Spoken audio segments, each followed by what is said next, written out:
Bienvenue sur DMG TV, les histoires mystiques. Tu es nouveau sur la page, n'oublie pas de t'abonner, de laisser un commentaire, de liker et de partager. Tu veux raconter une histoire? Envoie ton histoire au numéro à l'écran sur le plus 237 655 81 90 17 et on va jouer ici sur YouTube. On poste tous les jours sur YouTube à 12h00. Donc je t'invite à t'abonner pour ne pas manquer les prochaines vidéos. Ici on parle d'histoires mystiques. Donc s'il vous plaît, laissez un like, commentez, partagez ce qu'on fait. C'est pour sensibiliser. Merci pour la force que vous donnez au mouvement. Tous ceux qui participent dans les commentaires, en likant, en partageant. Merci pour la force que vous donnez. Rapidement, on va aller à la première histoire. Bonjour DMG, bonjour à toute ta communauté aussi. Alors je vais raconter une toute petite histoire. Je vais raconter une toute petite histoire, ce que moi j'ai vécu. En fait, j'étais petite. Je vivais avec mon grand-père. Et j'avais l'habitude de dormir avec lui. Sauf que cette nuit-là, j'hésitais de dormir avec lui. Je suis allée dormir avec mon oncle. La nuit est tombée très rapidement. Moi, j'étais endormie. En fait, tout le monde était endormi. À un moment, vu qu'on laisse ma grand-mère, elle ne dormait plus avec mon grand-père. On va pas me demander le pourquoi, mais c'était comme ça. Elle avait une chambre au milieu. Mon grand-père, il avait une chambre au bout du couloir. Et mon oncle à l'entrée de la porte. Donc, c'était genre, voilà. Le couloir, il y avait des chambres, il y avait 3 chambres. La chambre de mon oncle, de ma grand-mère et de mon grand-père. Je décide de ne pas dormir dans la chambre de mon grand-père ce jour-là. Mais je dors dans la chambre de mon oncle. Tout le monde est endormi. J'entends des bruits. Genre comme si quelqu'un essaie d'ouvrir la porte de mon oncle. Je prends peur. Je ne fais aucun bruit. La personne part dans la chambre de mon grand-père. Je ne sais pas ce qu'il avait pris à mon grand-père de fermer sa chambre. Mais il a fermé sa chambre ce jour-là. Donc la personne essayait d'ouvrir les 2 chambres. Puis il est revenu à celle du milieu qui n'était pas fermée, celle de ma grand-mère. Il est entré à l'intérieur. Dans cette chambre dormait ma grand-mère et mon oncle. Vu qu'elle essaie toujours la bouger dans sa chambre et tout, et qu'on vivait dans une maison en planche, donc tu pouvais voir l'ombre de la personne, voilà. Elle dormait avec la bougie, quoi. J'ai vu quelque chose se dessiner, c'est-à-dire, on va pas me dire que c'était mon imagination parce que je n'en avais. C'est vrai qu'à cet âge-là, tu en as, hein, mais c'était quelque chose de réel. Je vais expliquer le pourquoi après. Donc, je vois la personne avec des rastas, des machins. J'essaie de réveiller mon oncle tonton. Il y a quelqu'un dans la chambre de grand-mère. Il ne se réveille pas. J'essaie de le bousculer que tonton. Il y a quelqu'un dans la chambre de grand-mère. Il ne se réveille pas. La personne a fait ce qu'il avait à faire. Il est parti. Dans la maison, en fait, nous, quand on dormait, seulement que dans mon quartier, là, c'est au Cameroun, je ne vais pas dire le quartier. Dans ce quartier, plus précisément à Douala, dans ce quartier, avant, les gens ne s'inquiétaient pas. Il n'y avait pas de bandits, il n'y avait pas de vol comme maintenant, là, que tu peux laisser ta porte, voilà, ouverte et tout. Donc, nous, on fermait juste avec un bâton derrière. Juste un bâton. Le matin, tout le monde s'est réveillé, sauf moi. J'entends seulement les murmures. Que, oh, on va faire comment? Oh, machin. Oh, les petits murmures. Quand je me réveille, je vois le sang partout. Je viens demander à mon oncle qu'est-ce qui se passe. Il me dit de retourner dans la chambre. Je dis, je n'ai pas envie.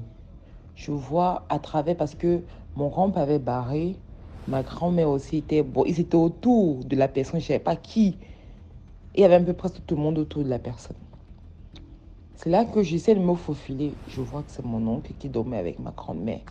On avait ouvert sa bouche. Donc, c'est-à-dire, vous voyez un peu comme le clown, un clown. Je ne sais pas si quelqu'un a déjà vu le film qu'on appelle ça. Donc, il avait un long trait. Donc, sa bouche, sa lèvre a été fendue jusqu'au niveau je peux dire de l'aube, hein, de l'oreille, son aube. Il était là, des deux côtés, des deux côtés. C'était digne d'un film d'horreur. Tout était ouvert. Ma grand-mère dit qu'il faut qu'on l'amène à l'hôpital. Mais personne ne s'est inquiété que qui a fait ça. Tout le monde était calme. Après, quand mon oncle est rentré, on avait cousu.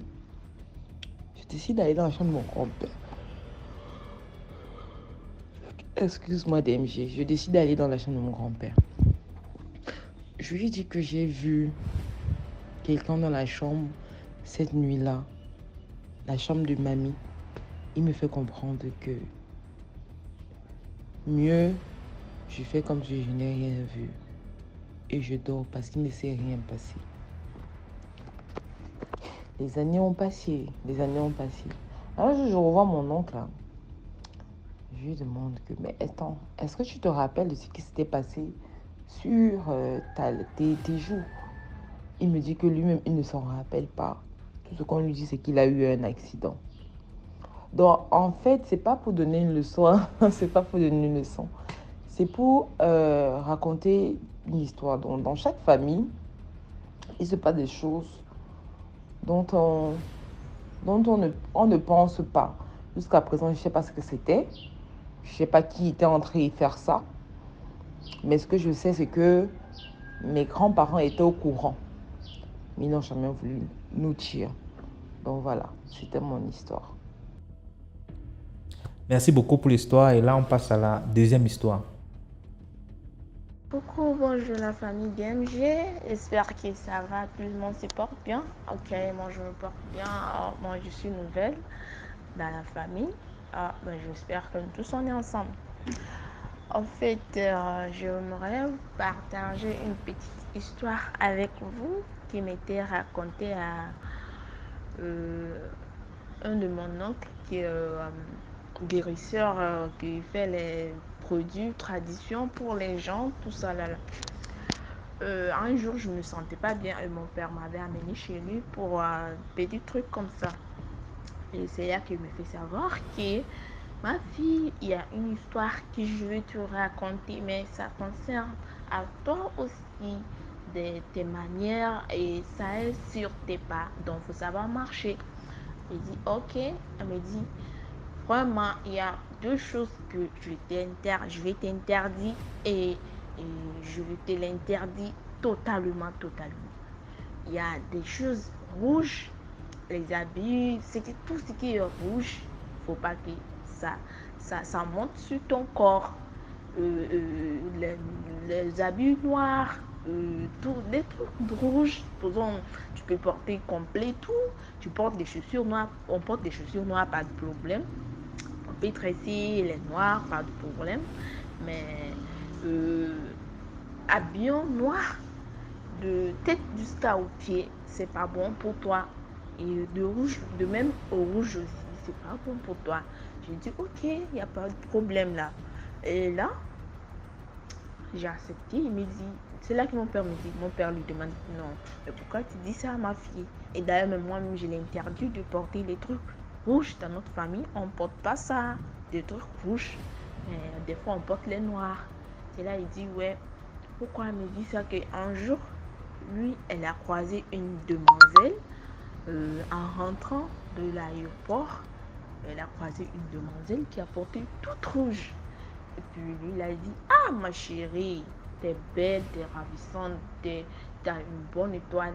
Ne laisse pas les méchantes personnes peut t'atteindre avec facilement de moyens comme ça.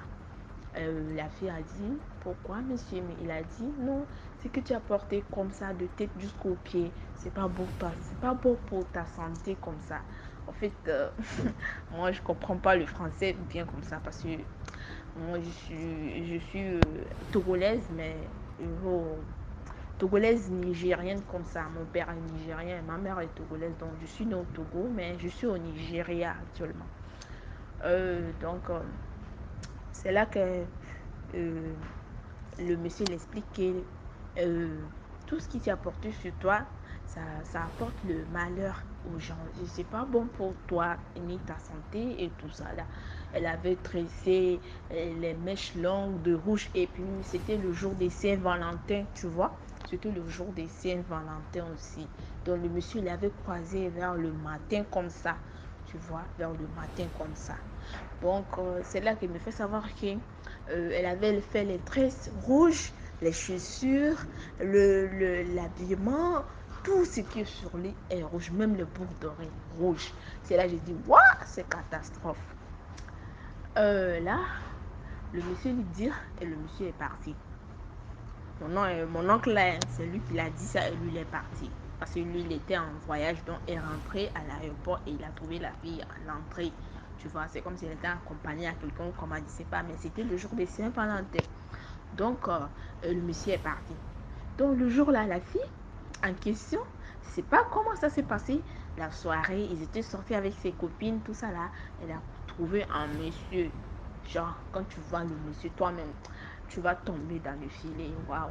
Le monsieur était tellement mignon, tout ça là là là.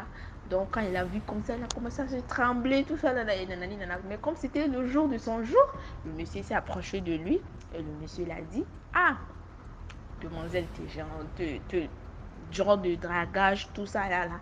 Il a dragué la fille. Quand il a dragué la fille, ils se sont peu de trucs dont c'est pas trop là. Et le gars a pris la fille, je sais pas comment ça s'est passé et tout ça là, là. Nanana. Le gars a pris la fille, ils sont partis à l'hôtel. Et ils ont fait leur acte des grands là, tu vois. Ils ont s'amusé, fait les trucs comme ça. Donc, en réveillant le matin 6 heures, la fille se retrouve, bizarrement, la fille se retrouve sur un tombeau, au cimetière, sur un tombeau, couchée. Ah, elle s'est réveillée comme ça, elle a commencé à crier, à se déshabiller, à sauter de gauche à droite, tout ça, là, là, là. Et les gens, ils étaient étonnés. Elle a couru, sorti dans le cimetière comme ça. Et les gens l'ont attrapée. Je sais pas comment. Elle avait un tatouage sur lui comme ça. Je sais pas, il y a beaucoup de filles qui font les tatouages, ils écrivent. Moi, je n'ai jamais vu ça. Une personne va faire tatouage, écrit son numéro, comment dit. C'est pas trop comme ça. Donc, on a localisé ses parents. On a pris la fille. Actuellement que je te parle, la fille est devenue folle. Tu vois, elle est devenue folle. Donc, on l'a pris, ils se sont baladés des endroits pour guérison, tout ça là, mais ça va pas. Jusqu'à un jour, ils se sont tombés sur une personne, elle a dit, ah, moi j'ai un ami qui est fort, qui peut vous aider, je vais vous envoyer là-bas. Et en ce temps, mon oncle là, il était revenu de ce voyage, il était au pays à Lomé, quelque part, on appelle Séville comme ça. Il était à Séville là. Donc c'est là que on a envoyé la fille, ils ont pris la fille, ils sont arrivés. Quand ils sont arrivés en même temps, l'oncle a vu la fille, il a dit, ah, mais toi, je t'avais prévenir. Et c'est là, il a commencé ses médicaments, tout ça là là. Et le monsieur en question qui est décédé, l'esprit en question qui est sorti, et puis se sont changés de trucs avec la fille. Le monsieur en question est sorti, a dit, mon oncle, que toi, tu me laisses tranquille parce que la fille là, elle est déjà à moi. C'est là l'oncle dit, ok, il n'y a pas de problème. Elle a fait toutes ses manières, elle n'a pas pu, jusqu'à ça va devenir le problème pour lui-même. Elle a laissé la fille avec ses parents, ils ont pris leurs filles, ils sont partis. Quand en arrivant là-bas, la personne qui les a montrés pour venir chez mon oncle, elle a dit non, non, non, non, non. La personne que moi je vous envoie, il peut faire ça. Mais s'il a refusé, c'est à cause de quelque chose. Donc la personne même est revenue, elle a supplié mon oncle, pardon, faut les aider. C'est la fille de mon ami, tout ça, nana, nanani, nanana. Et l'oncle a accepté vraiment. C'était une bataille que je ne sais même pas comment ça s'est fini. Ils se sont bataillés tellement forcés. Et il a pu lever ces esprits-là sur la fille. Et actuellement, la fille est en bonne santé, elle est revenue à elle-même. Actuellement que je te parle, c'est pas l'histoire, c'est passé 2021 comme ça. Je vais oublier, c'est 2022. C'est pas trop comme ça, parce que l'oncle m'a dit ça en 2022, là, qui est passé. Elle me dit actuellement, la fille qui est là, elle veut même pas entendre le nom de Saint-Valentin dans ses oreilles. Quand le jour de Saint-Valentin arrive, elle va à l'église. Vraiment désolée, hein. Elle va à l'église, elle va aller rester à l'église le jour de Saint-Valentin. Depuis le jour là, même, je sais pas, un truc, une assiette rouge comme ça, elle touche pas. Vraiment, je te jure. Donc, c'est pour sensibiliser et dire à mes soeurs et mes frères, vraiment, pour éviter la mort, ou bien, vraiment, c'est de la mort ça, pour éviter les problèmes dans la vie. Il faut que nous-mêmes, on commence à éviter beaucoup de choses. Beaucoup de choses, on dit bien. Ah, bon, je comprends pas le français bien. Éviter beaucoup de choses. Les habits rouges.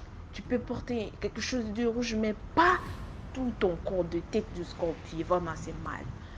Donc, c'est juste ma petite histoire. Donc, je salue toute la famille. Vraiment, je suis votre émission. Banalement, ça fait 3 mois et j'aime ça bien.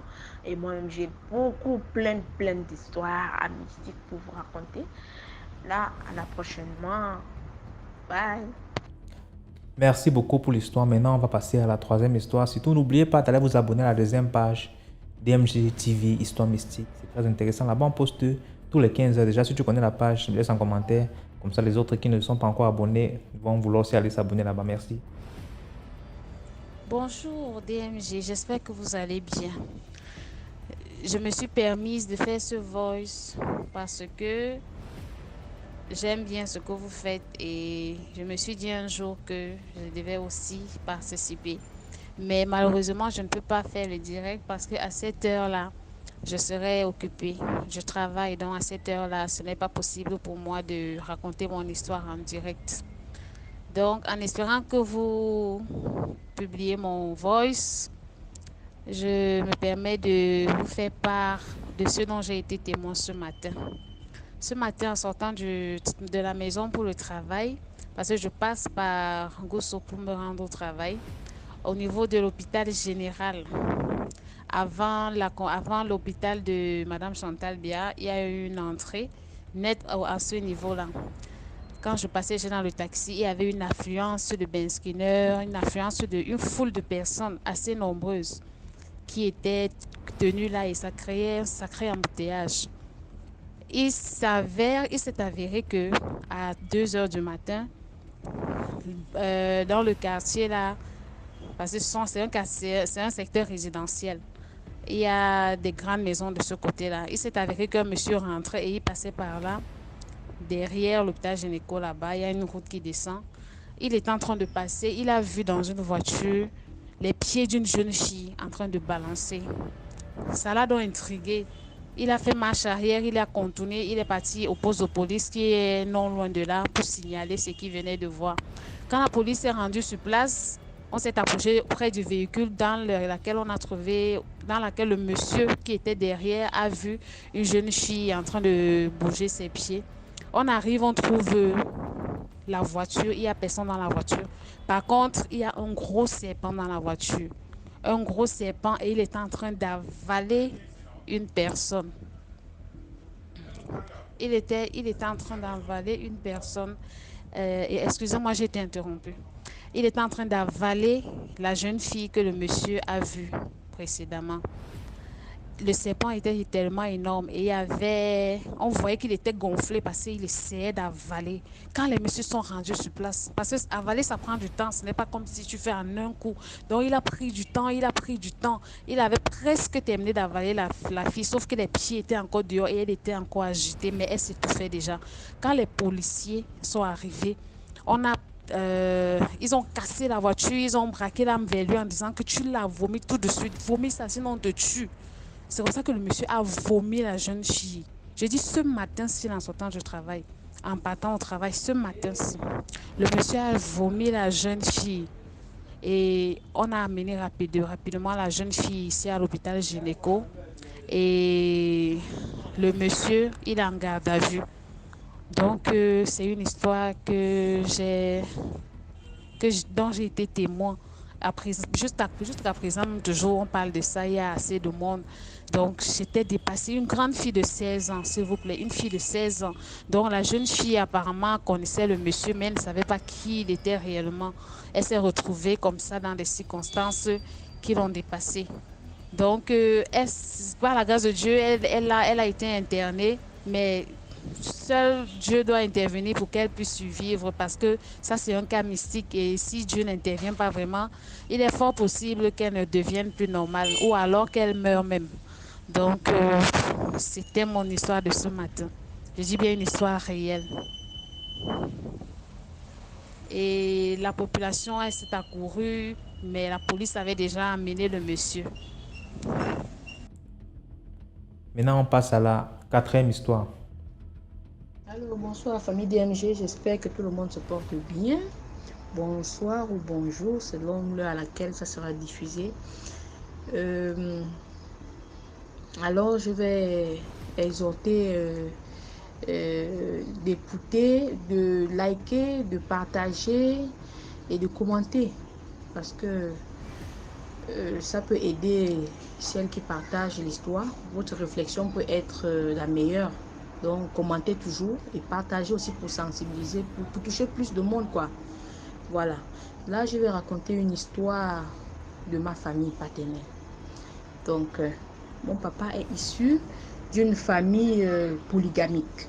À l'époque, c'était monnaie courante partout, hein. Et son papa était de surcroît notable et parfois c'est exigé par la tradition. Voilà, là n'est même pas le problème. Mon papa a perdu son père, il n'avait que 2 ans. Donc il a grandi comme ça avec sa mère et ses soeurs. Sa mère s'est remariée, le beau-père a refusé ses enfants et c'est la fille aînée de ma grand-mère qui a élevé ses petits frères. Ils ont vécu quasiment à la rue. Et Dieu merci, mon père à l'âge de 9 ans a eu une maman adoptive, a eu une tutrice comme ça qu'il a prise, une inconnue. Et voilà. Donc, mon papa a toujours été débrouillard.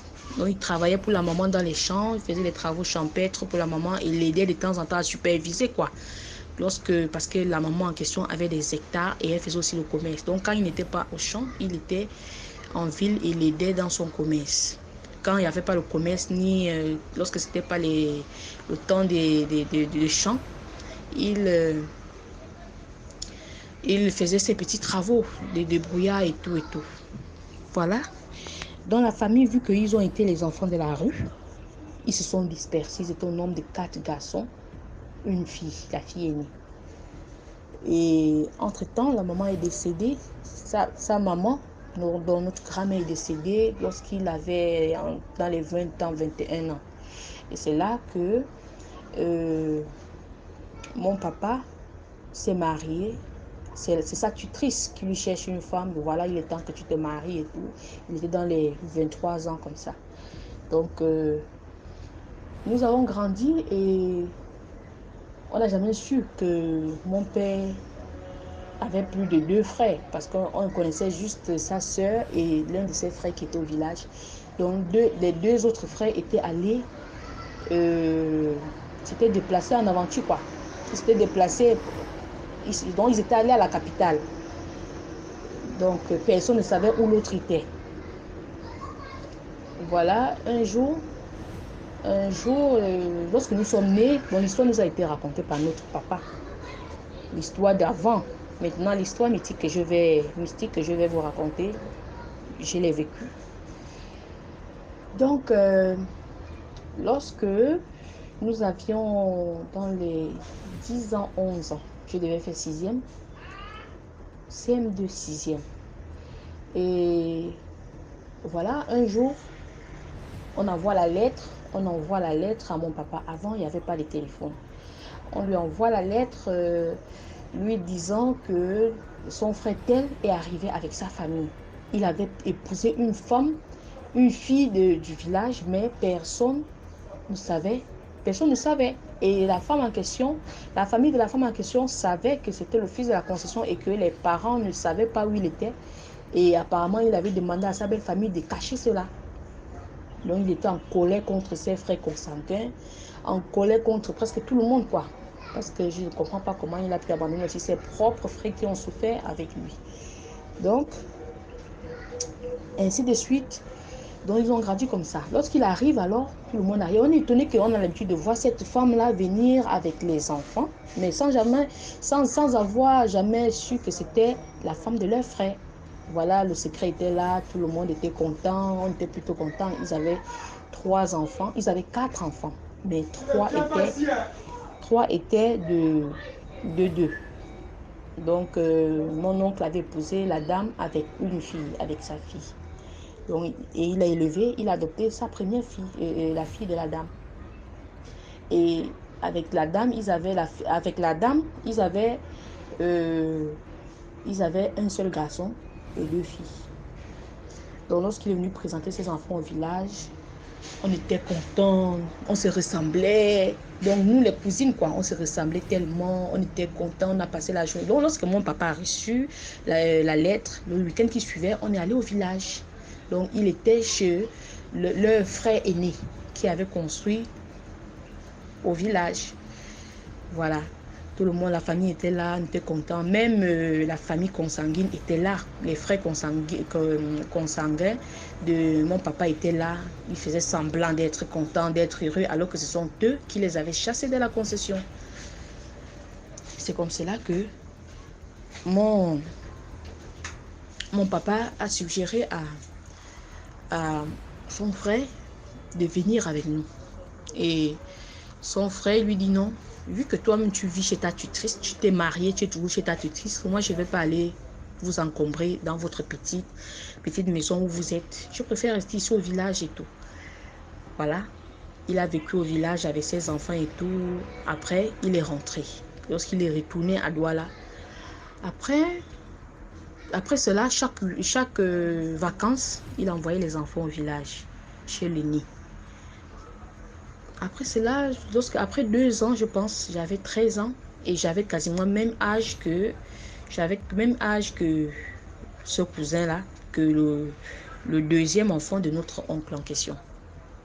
On est resté un jour, l'oncle vient en pleurant. Il a perdu son fils par accident. Tout le monde était attristé, c'était triste.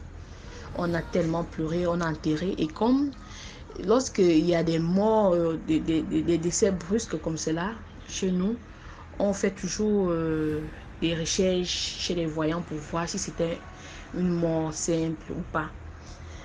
Voilà. Partout où on partait, on disait que non, il a été tué. Et avant qu'il n'arrive, il y avait des morts quasiment bizarres dans la famille. Il y avait des décès répétés, bizarres quoi. Pas des morts, genre tu vois quelqu'un aujourd'hui, demain, oh il est tombé de l'arbre, il est décédé. Oh il est... Parfois on te montre même la chute de la personne. On te montre, comment on dit, la hauteur de la chute. C'est quasiment bizarre quoi. C'est pas normal que quelqu'un tombe et meurt et en meurt. Bon, ça arrive. Mais lorsque ça devient une cour de deuil, tout le monde au village sait que un an ne peut pas se terminer sans qu'il y ait un deuil, quasiment des jeunes et tout, qui n'étaient pas malades et tout. C'était bizarre. Mais quand celui-là est arrivé et qu'il a perdu son fils unique, c'était vraiment horrible quoi. Et ça a vraiment touché tout le monde. Là, tout le monde a mis la main à la pâte, que non. Ils se sont dispersés, chacun allait chercher de son côté et ils sont tous revenus avec les mêmes réponses. Et voilà, on a décidé il y avait toujours une personne qu'on pointait dans la famille. Mais comme c'était l'aîné des fils, c'était l'aîné de la famille, bon, l'aîné des frères consanguins, quoi. Donc, il faut noter que la maman de mon papa, notre grand-mère, était la 4e femme, donc la dernière femme. Donc, mon papa et ses frères étaient les plus petits lorsque leur papa est décédé. Donc, ses frères consanguins étaient vraiment, ils avaient déjà même les petits-enfants, ils étaient même déjà grands-pères avant que mon père ne se marie.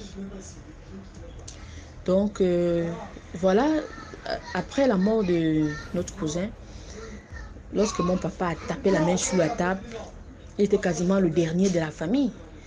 Et voilà, les frères consanguins se fâchent que toi, tu es qui pour venir nous parler? C'est toi qui tapes la main là, ici. Il avait enlevé son, je me rappelle, après l'enterrement de ce neveu-là, mon papa avait enlevé son chapeau. Il a frappé au mur lorsqu'il parlait. Et chez nous, c'est quasiment comme un manque de respect. Genre, quand tu enlèves ton chapeau et tu frappes devant les aînés, ça choque quoi. Ça choque, ça rabaisse tout le monde. Il a dit, cette fois-ci, c'en est de trop. C'en est de trop.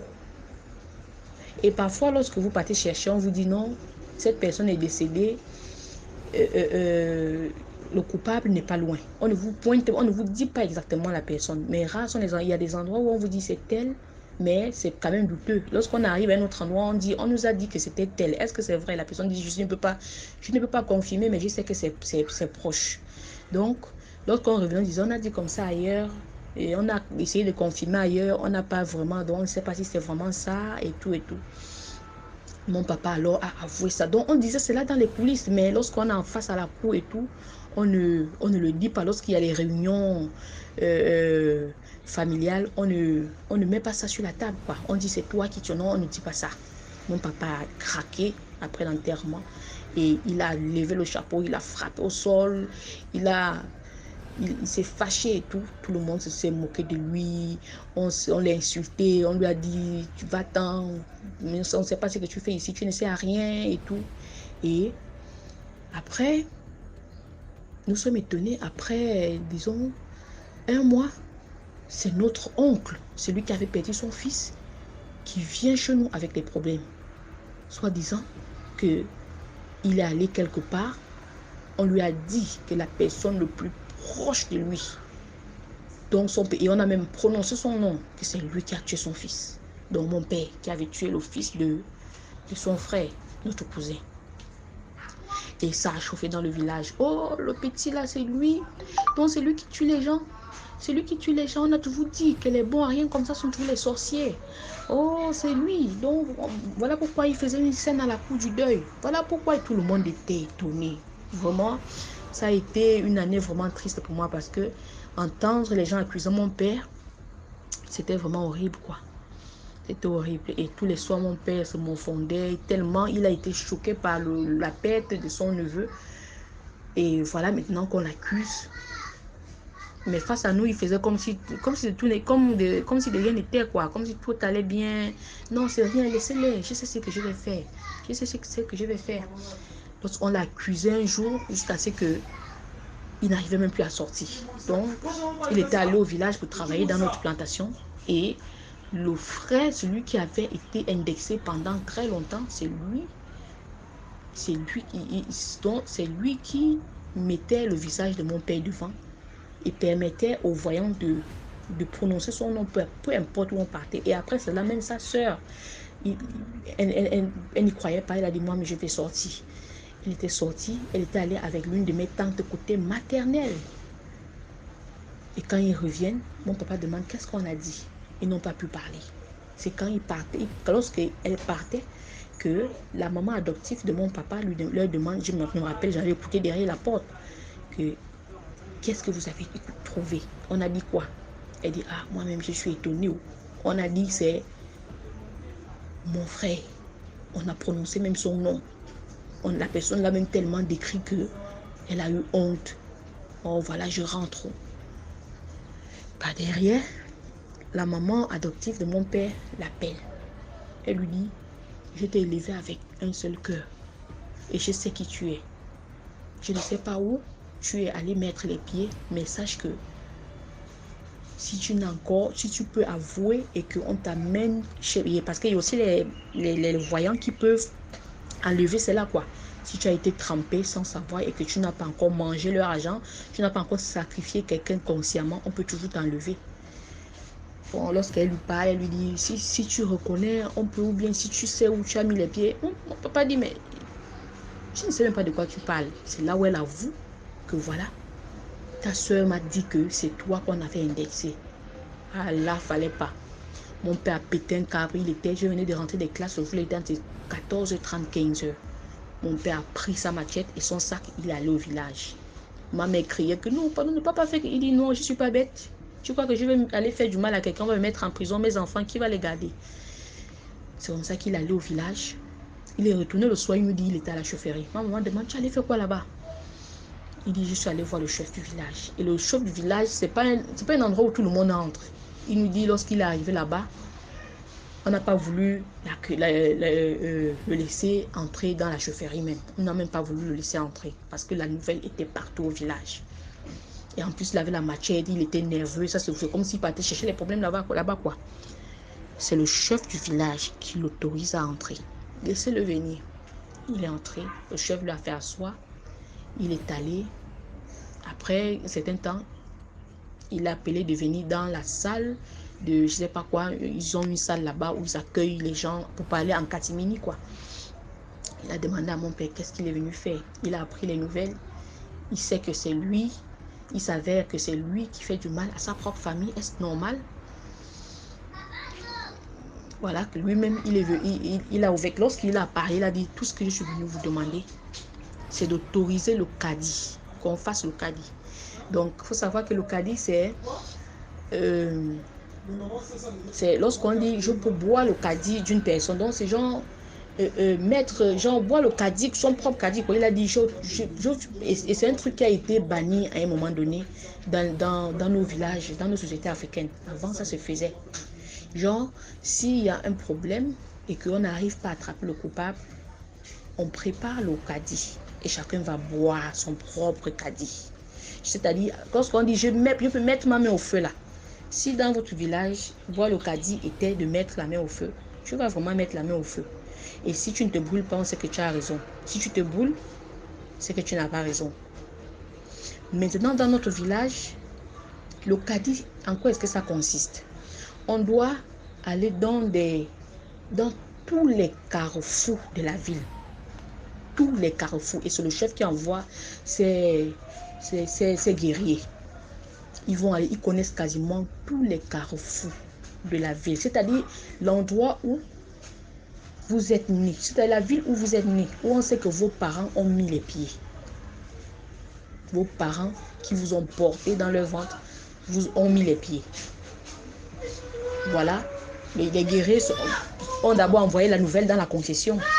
Mon père, lorsque mon père était rentré, il nous a dit à l'heure qu'il est, la nouvelle doit déjà être au village. Voilà.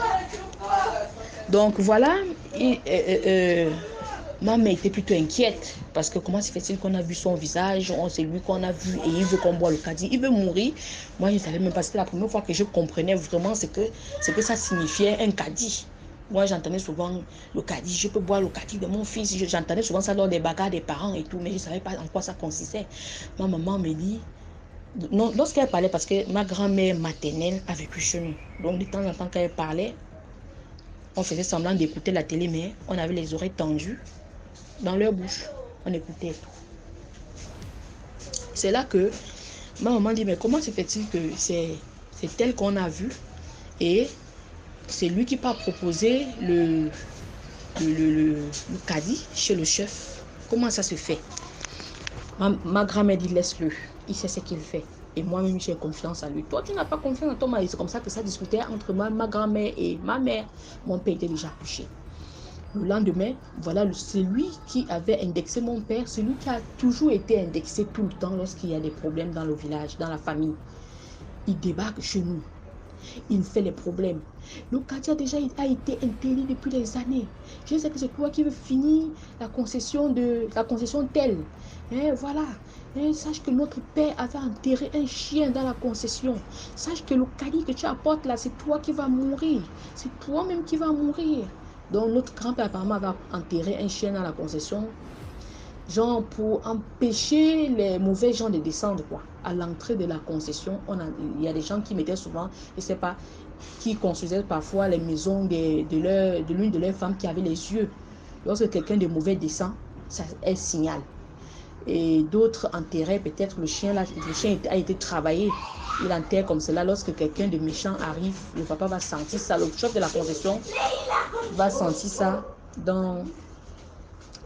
dans son corps. Voilà. Lorsqu'il a parlé, il est retourné, il est parti. Ma mère a demandé, et quand est-ce que le chef t'a dit que cela aura lieu? Arrêtez, ne faites plus le bruit. Quand est-ce que le chef t'a dit que cela aura lieu? Il a dit la semaine prochaine. Et chacun doit cotiser 1000 francs, 1000 francs. Ma maman lui a demandé, qu'est-ce qu'on va faire avec les 1000 francs? Mon papa lui a dit, c'est pour acheter la viande. Je ne sais plus trop si c'était la viande de cochon ou la viande de bœuf. Je ne sais plus trop. On va acheter la viande avec et on va préparer avec la terre qui vient de tous les carrefours de la ville et du village. C'est-à-dire, s'il y a une route qui se croise, on va ramasser un poignet de poussière là-bas. Donc, dans la ville, peu importe, même si le carrefour, les ronds-points sont goudronnés, on va balayer la terre là-bas, on va ramasser. Et comme cela, on va apporter toute cette terre-là, même s'il y a plus de carrefours que les marmites, on va faire dans plusieurs marmites. C'est comme ça que le jour qu'on devait boire le caddie, nous on a voulu aller, ma mère a refusé que non, on n'autorise pas les enfants. Elles sont allées et elles sont revenues. Lorsqu'elle racontait comment ça s'est passé, on riait tellement et mon père était tellement heureux de cette journée-là. Il disait, on va voir. Et après ça, on a trop 1 ou 2 mois pour que le concerné commence à manifester son mensonge, quoi. Commence à manifester soit verbalement, soit sur son propre corps. Voilà. Ma maman nous expliquait que lorsqu'ils sont arrivés, il y avait des guerriers envoyés par le chef et quelques notables qui devaient préparer ce caddie-là.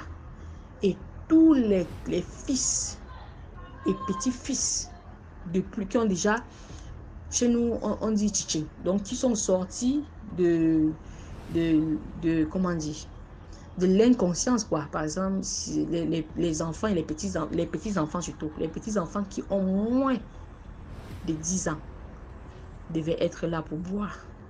Non, c'était moins de 15 ans parce que j'avais 13 ans et ma maman. Donc là, les enfants qui n'ont pas encore conscience de la chose, qui ne connaissent pas encore la femme, qui ne cherchent pas encore de l'argent, parce qu'en cherchant l'argent, on peut me tremper les mains. Donc tous ces gens-là devaient être là. Donc la concession était pleine à craquer. Des enfants, des petits-enfants, et même certains, parce qu'ils étaient assez âgés, certains étaient même là avec leur arrière-petits-enfants. Il n'y a que mon père qui était allé avec mon grand frère. Il avait entre 17 ans et 18 ans. Voilà, ma maman expliquait comment ça s'est passé.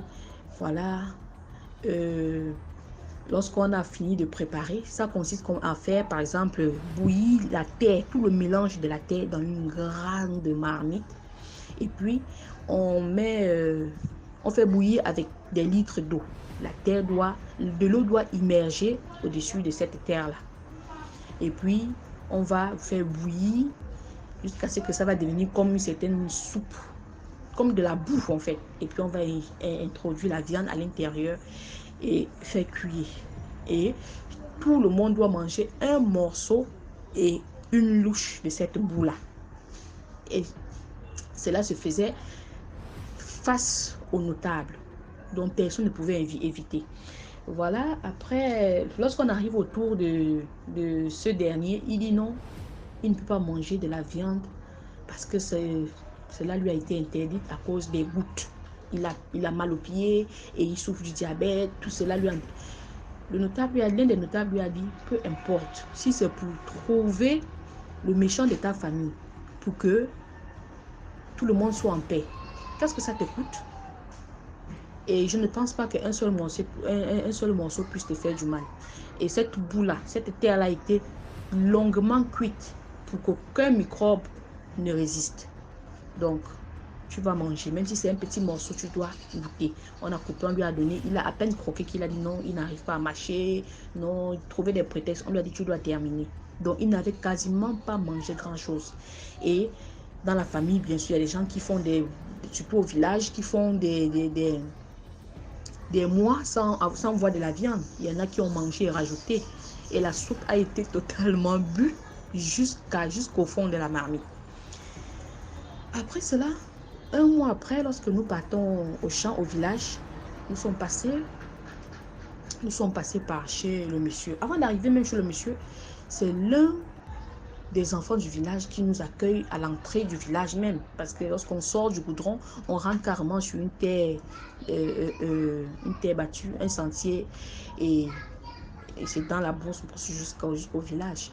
Lorsqu'on le croise là-bas, il nous dit, ah, passez par cette route-ci, comme ça vous allez passer par chez monsieur tel, parce que là, il ne va pas bien. Ma maman me demande, mais qu'est-ce qu'il fait là-bas? Il vit en ville, non?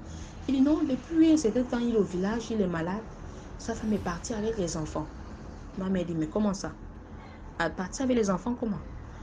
Oh, parce que le monsieur avait des grands enfants. Il avait perdu sa femme, ça faisait fort longtemps.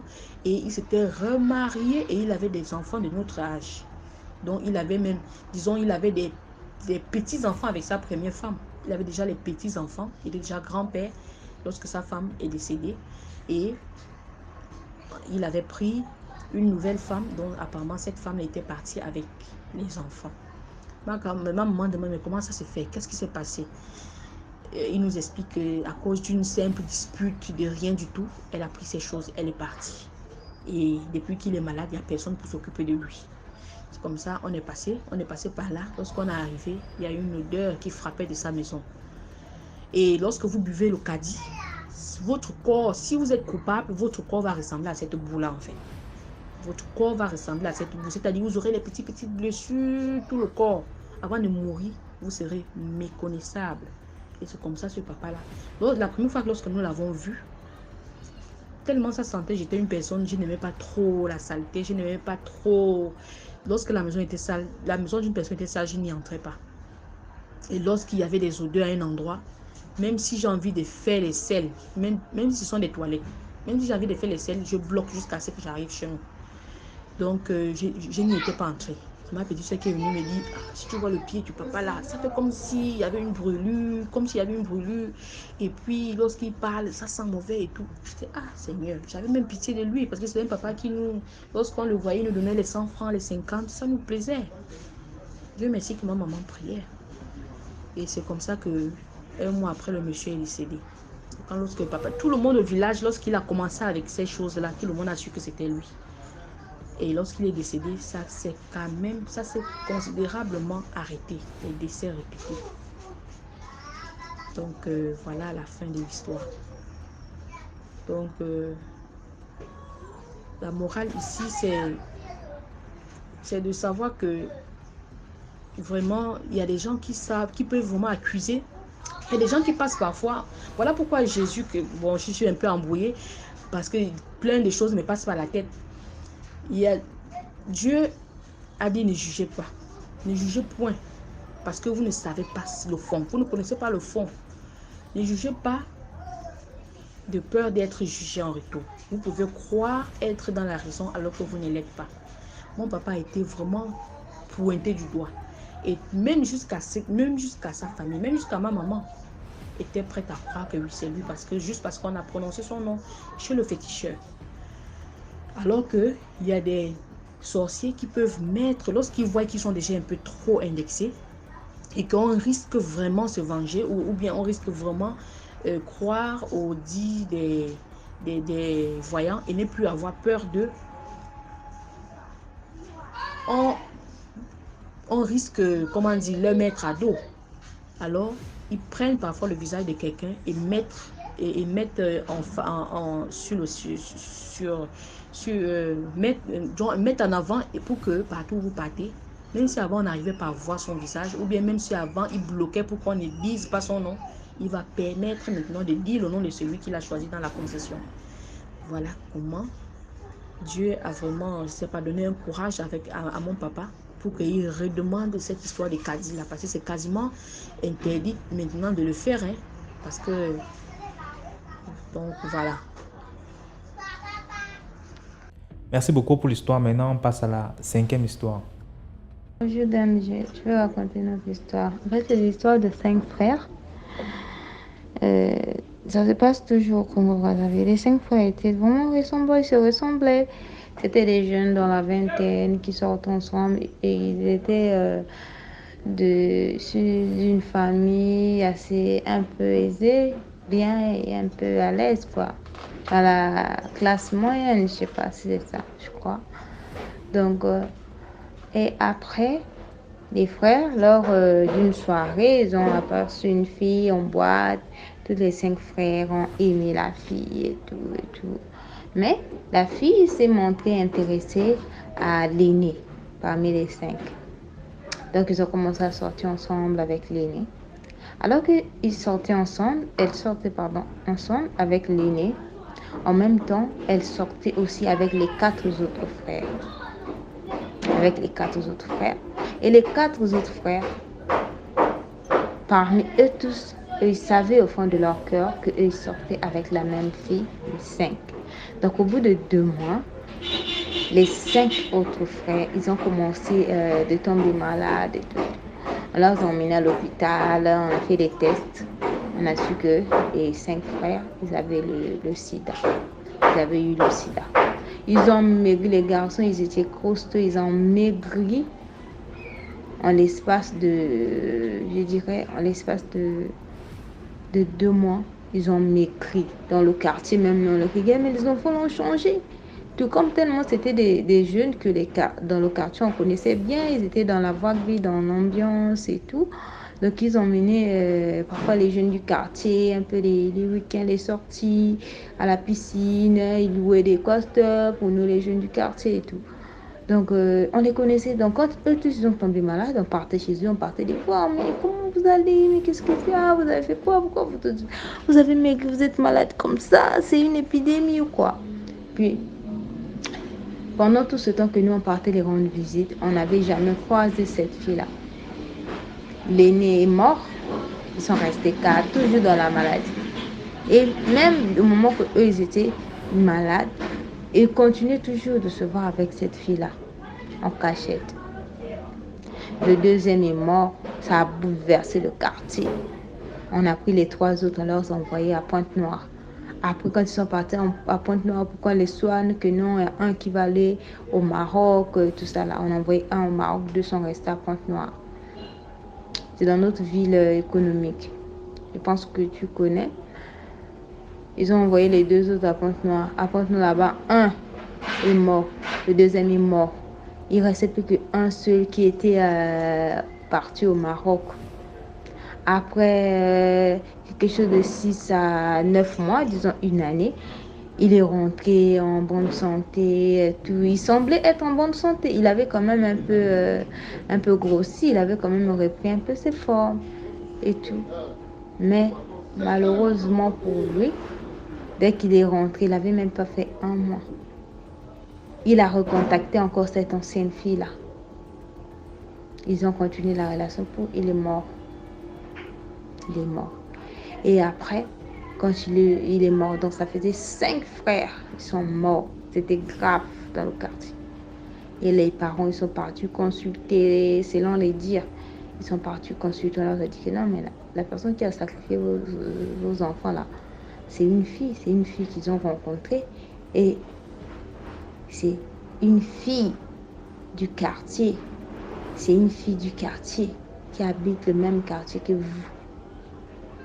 Excusez-moi, mais je ne peux pas dire le nom de cette fille-là, je ne peux pas mentionner parce que sa famille pourrait peut-être reconnaître, peut-être ils diront peut-être que non, voilà, diffamation, et ainsi de suite. Vous voyez, ce genre d'histoire-là, chaque famille cherche à cacher l'identité de leur enfant. Hein, selon nous, les Africains, on a un peu ce côté néfaste. Donc, la fille-là, elle avait sacrifié tous les 5 garçons-là. Donc, elle, pour rester belle, être jeune, être attirante, elle sacrifie les jeunes garçons. Et sa famille, quand les garçons là, ils sont morts, après sa famille, ils sont partis féticher contre la fille. Une fois seulement, on était là après des mois. Je pense après des mois ou bien des années. Une fois seulement, on était là. La nuit, soi-disant, elle était sortie, elle est rentrée chez elle, la fille en question. Elle est rentrée à la maison. Quand elle est rentrée à la maison, après elle est ressortie. Quand elle est ressortie, elle traversait seulement le goudron comme ça là. La voiture la tamponne sur place. Elle est morte. Elle est morte. La fille en question. Elle est morte. Même avant sa mort, on l'avait, la famille de ces jeunes-là avait porté plainte contre elle Mais puisque la police ne juge pas les choses mystiques là, après, on l'avait relâchée. Elle dit que non, elle avait dit que non, je n'ai rien à voir avec ça et tout. Elle a nié tous les faits et tout. Voilà. Donc après, la fille, elle était aussi morte. Elle est morte. Donc comme sa famille là, ils avaient fétiché contre elle, ça l'avait attrapée aussi. Elle est morte. Voilà comment une personne a détruit la vie de 5 personnes gratuitement comme ça. Donc, c'est pour moi, je dirais la morale, c'est qu'il faut faire attention avec qui vous acceptez d'être courtisé. Hein? Choisissez. Il y a certaines personnes, quand tu regardes comme ça, tu vois que lui là, en tant que personne, ça là, c'est trop beau pour être vrai. Tout ton cœur te dit déjà que c'est trop beau pour être vrai. Que ce soit en matière morale, physique, recule, enferme-toi, dis que non, je ne peux pas m'hasarder. Même si ton cœur te dit que fait, c'est rien, il n'y a rien. Mais quand toi-même tu vois que c'est trop beau pour être vrai, tu refuses. Et il y a certaines choses qu'il ne faut pas faire. Nous sommes les Africains.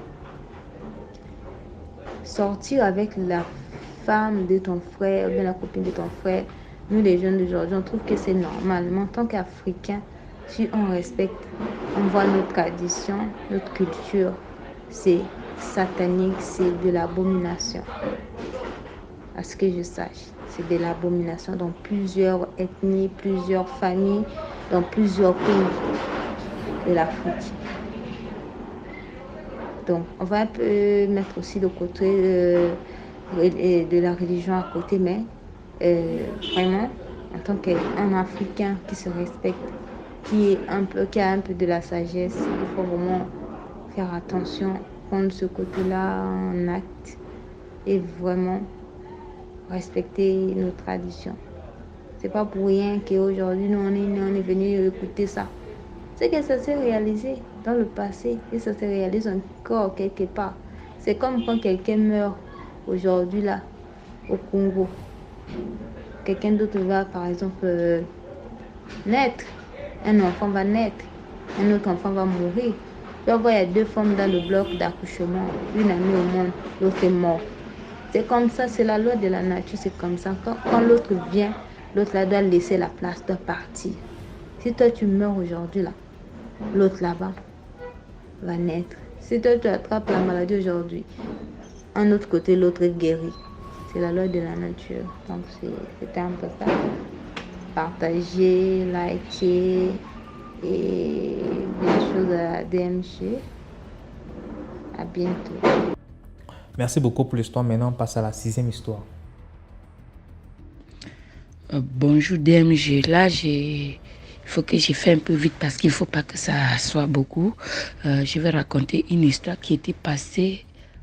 Ça fait peut-être plus de 15 ans. Donc, on était au village avec mon petit frère, mais on ne vivait pas chez notre papa parce que, bon, mon petit frère, il était souvent un peu malade. Il avait peut-être mal au ventre, je crois. On est parti au champ. Au moment de rentrer, il a vomi en route et il faisait déjà noir. Donc, on est rentré au champ, la nuit était déjà tombée. On est rentré en cours de route, il a vomi. Et étant devant la cour, il a encore vomi. Et on est entré dans la maison, on a dormi. Le matin, on a constaté que là où il avait vomi, il y avait des boules de sang coagulées. Il était toujours souvent un peu malade comme ça. Je ne sais pas, un jour, on l'a envoyé vivre avec le petit frère de notre papa. Puisque c'est comme s'il voulait toujours la famille de son père. On l'a envoyé vivre là-bas. Il vivait là-bas avec la famille de son père. Et à un moment donné, notre tante est tombée malade. Notre tante est tombée malade jusqu'à... Et quand notre tante est tombée malade, on a dit, ma grand-mère allait là-bas prendre son petit-fils. Ma grand-mère a pris son petit-fils et est retournée avec. Et la tante, elle était malade. La tante était malade de son côté. Et les gens avaient l'habitude de soupçonner que la tante, c'est quelqu'un qui faisait à manger. Elle faisait à manger. Elle vendait, elle avait le bas et elle faisait à manger. Comme elle faisait à manger, Et puis les gens se souvenaient que peut-être elle avait l'habitude que, comme il y a des gens qui aiment souvent, quand ils veulent faire du mal aux gens, on peut avoir toujours des femmes qui font à manger. On soupçonnait qu'elle avait l'habitude qu'on lui payait pour qu'elle donne le poison aux gens. Bon, c'est que quand on était petite, on entendait aussi que peut-être elle donnait le poison aux gens. Ce qui fait que quand le petit frère était malade, mon petit frère était malade, ma grand-mère disait toujours que peut-être qu'il avait léché, les restes, léché les restes des... C'est pour ça peut-être qu'il a toujours malade. Et entre-temps, quand elle était malade à l'hôpital avec son petit frère, je dis la tante qu'elle était malade à l'hôpital avec le petit frère, c'est comme ça que le petit frère dit que depuis comme tu es tombé malade direct, on est venu prendre l'enfant pour partir. Elle a dit oui, laissez qu'on a qu'à cacher l'enfant là-bas parce que les gens peuvent lui faire du mal pour me faire mal. Voilà, c'est comme ça maintenant. Elle était toujours malade. Entre-temps, ma grand-mère était allée prendre son petit-fils. Elle a dit laissez qu'elle prenne le petit-fils parce qu'on peut faire mal à ce petit-fils pour me détester. Après sa maladie, elle avait maigri comme on disait parce que je n'ai pas vu le corps. Mais je suis allée au deuil, tout ça. Elle est morte, on l'a enterrée. Et je sais combien de mois ça a fait. Et entre-temps, mon petit frère était toujours malade, avait toujours le mal de ventre. Il était toujours un peu pâle, tout ça, mais aujourd'hui ça va. Toujours, ça n'allait pas. Il est même parti à Bafoussam un jour pour payer son médicament. Et quand il arrive à Bafoussam pour payer son médicament, moi je ne sais pas où c'était, dans quel hôpital qu'il est allé pour payer, où c'était pour faire l'examen ou quoi.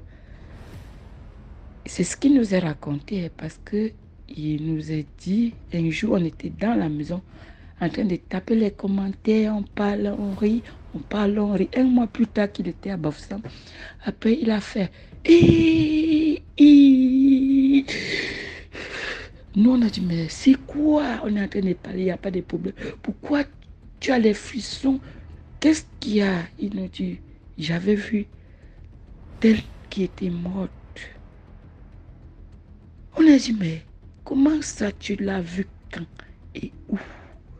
Il dit le jour que, ça fait un mois, le jour que j'étais allé à Bafoussam, parce qu'on avait déjà grandi un peu, le jour que je suis allé à Bafoussam pour vouloir acheter mon médicament, comme ça que je l'ai vu, et nous on pose la question que tu es sûr que c'était vraiment elle? Il dit, mais oui, c'était vraiment elle. Elle m'a appelé par mon nom. Et m'a demandé qu'est-ce que j'ai fait ici. Mais quand je l'ai vue, j'ai eu peur parce que je savais qu'elle ne vivait plus. C'est pour ça que j'ai eu peur même quand elle m'a appelé pour me poser des questions. Je n'ai pas répondu. Je suis seulement passée en flèche comme ça et j'ai continué mon chemin. Je n'ai pas cherché à écouter ce qu'elle me disait.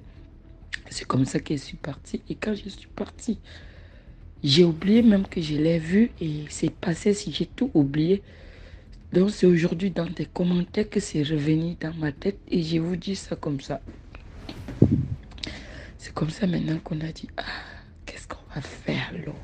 On a commencé à avoir peur que si tu as vu la tante qui était morte, ça fait aujourd'hui, ou ça faisait combien de temps comme ça là? Ça veut dire que il faut qu'on essaie de regarder comme nous là-bas en Afrique. Il y a toujours des petits trucs, il faut toujours regarder. Bon, on a dit, si on est allé voir les gens là pour leur demander, mais qu'est-ce qu'on peut faire? On a dit non. Là où on l'a enterré, on va aller là-bas, prendre la terre sous sa tombe et venir avec. On va travailler sur le petit. C'est comme ça, moi-même, je suis allé sur la tombe. J'ai pris la terre et je suis venu. Je ne sais pas comment ils ont utilisé ça, mais il avait vu notre tante qui était morte. Il y avait je ne sais pas si c'était des années ou des mois. Et nous, on l'a demandé, mais la tante, tu as vu, tu es sûr que c'était la tante? Il dit oui. Elle était comment? Elle avait une robe sous elle, bien portante, comme elle était avant de tomber malade. C'est comme ça mon émission, mon petit histoire que je voulais parler. Donc c'est mon petit histoire que je voulais parler. J'ai des histoires que je pourrais encore parler. Bon, Voilà, l'histoire est terminée comme ça. L'histoire du petit est terminée comme ça. Mais là, je vous raconte encore une autre histoire, directe une fois avant de couper court. C'est toujours mon histoire, j'ai vécu. J'étais à Douala, je vivais, je vendais dans le parasol, comme tout le monde connaît. Je vendais dans le parasol. J'avais mon petit comptoir que je vendais dans le parasol. Et je vendais moi mes trucs sans problème. Bon là, voilà ma voisine qui rentre dans la chambre. Je ne veux plus continuer l'histoire, j'arrête ça ici. Merci beaucoup à tout le monde. Merci beaucoup pour l'histoire. Voilà, c'est tout pour aujourd'hui. J'espère que vous avez aimé la vidéo d'aujourd'hui. Surtout, laissez-moi des likes, laissez des impressions, partagez, likez, commentez, invitez plus de personnes à venir regarder les vidéos. Voilà. Sinon, j'espère que vous avez envoyé vos histoires aussi sur le numéro WhatsApp à l'écran. Là, c'est le plus 237 55 81 90 17. Et voilà.